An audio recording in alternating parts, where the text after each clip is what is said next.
On September 1st, Hurricane Dorian unleashed its fury on the northern islands of the Bahamas.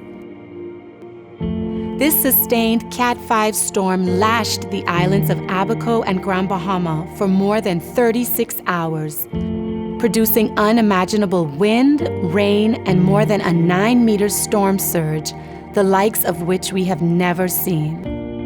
The results were catastrophic.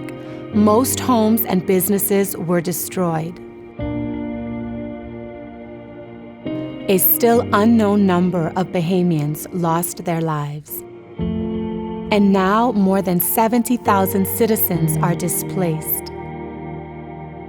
Search and rescue missions and evacuations are still underway.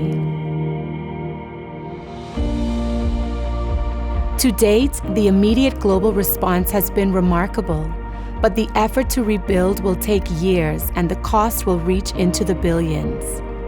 Despite this almost incomprehensible blow, we are proud and we are strong. And the fortunate reality is that the majority of our vast and beautiful island chain was unaffected. We continue to receive and welcome guests from around the world. To private citizens, to our tourism partners, to governments around the world, we say thank you for your generosity and kindness.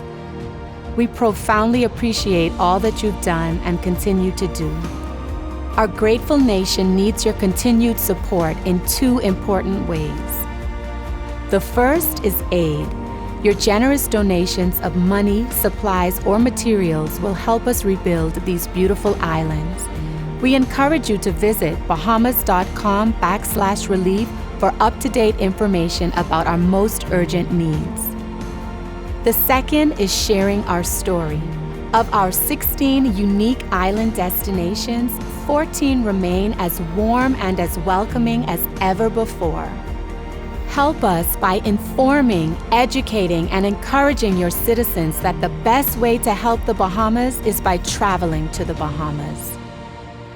Never have your tourism dollars been more impactful.